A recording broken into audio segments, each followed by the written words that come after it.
Hey guys, what's up? Nathan here from Worship Calling in the Worship Journal Guitarist Edition.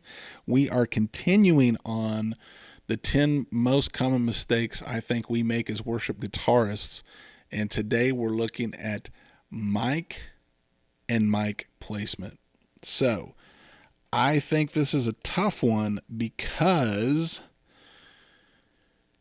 if we weren't using modelers and I was just sitting in front of this amp and I got everything where I wanted it, I love the tone that's coming off the amp, then it becomes the case of now I just have to get the microphone, the right microphone placement to reproduce what I'm hearing off of the amp in my ears. We don't have that luxury because we don't hear this amp coming off of the amp into our ears. We hear it through a mic'd up cabinet, right? There is a microphone in front of this. Imagine a silent stage setting, right? You don't hear the amp. You're hearing what's coming through the microphone.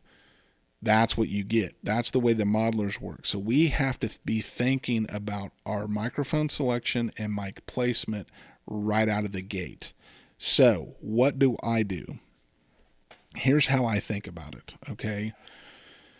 If you're familiar with the Tone Atlas, it's the gear guide that I created for the Tone Master Pro.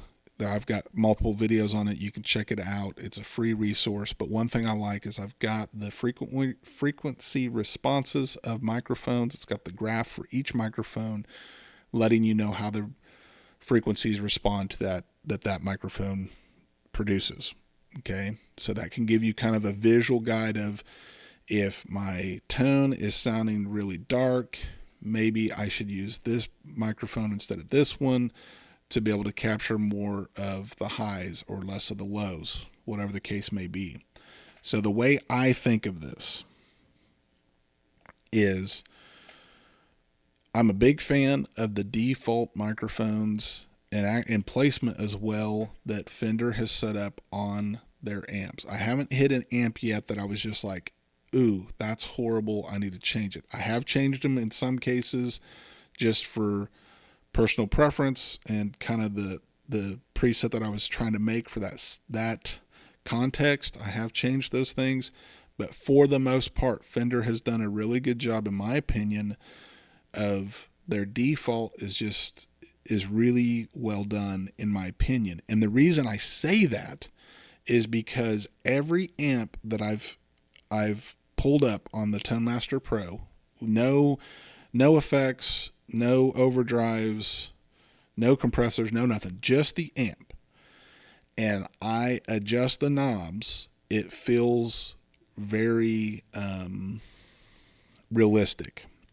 And what do I mean by that? What I mean is I don't have my treble cranked to 10 and it feels like I need more treble. Like I'm not, like the treble knob doesn't go high enough. Think about it in the context of the real amp. Think about if I was sitting in front of this, 65 Deluxe reverb and I had the knob set this way, what would it sound like in real life, right? It feels very accurate. There's no, I'm not, if I have a preset and I've put my effects in, I've done everything, and it feels like I can't get enough treble or I can't get enough bass or I can't cut the mids enough, that tells me I probably have the wrong mic and mic placement, because that's going to change everything, right? So if I go, over here to the cone edge, I get way more lows. If I go to the cap, I get way more of the highs, right? That's my mic placement. And that's what I like cap edge, because it kind of, in my opinion, it gets the best of both worlds. You can obviously add a second mic and do whatever you want. So if I've got an amp that I feel like I can't get enough of a low, mid, or high, or I have too much of one of those, that's my indicator to me.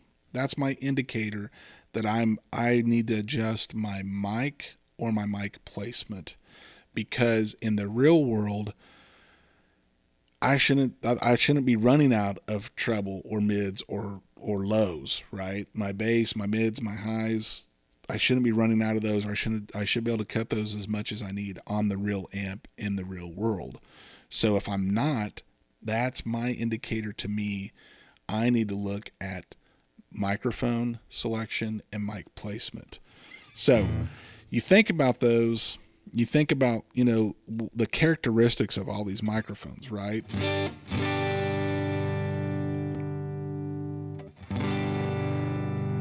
Which ones bring out what frequencies? Which ones are dropping what frequencies or tamping them down, right?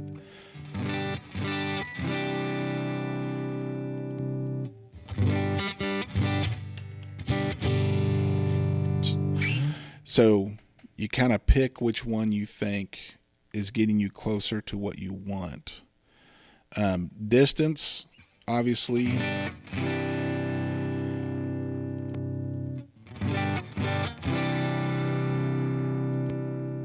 You're giving that waveform of the sound more time to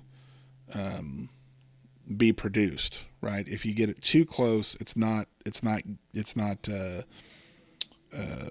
a good representation of what that sound wave is once it's had space to produce, if that makes sense. So I'm a big fan of cap edge, so that you can get a little bit of both the best of both worlds, right? You're getting those highs and you're getting the lows. I like about that 2-inch mark. That always feels really good to me. Big fan of the SM7B and the 57 both. I think those are really great mics to mic up a guitar cabinet or a guitar amp. They are probably two of the most commonly used microphones to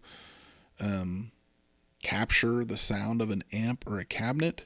So if it works in the real world, it's going to work here in the modeling world as well. So those are kind of just my go-tos, my go-to spots, and then I adjust as I need. So if I've got some effects that are causing some treble frequencies, instead of turning the treble down on the amp, or whatever the case may be, maybe I should adjust. Maybe I should go out to the cone instead of the cone cap.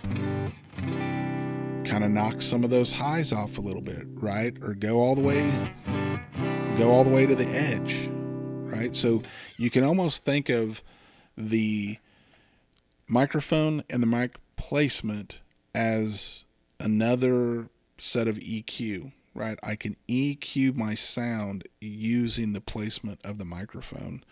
So if you've got knobs that are way out there and it doesn't, like, this just doesn't feel right, I should not have to have my treble turned up this high, maybe it's time to look at microphone placement or microphone selection. So that's how I approach this.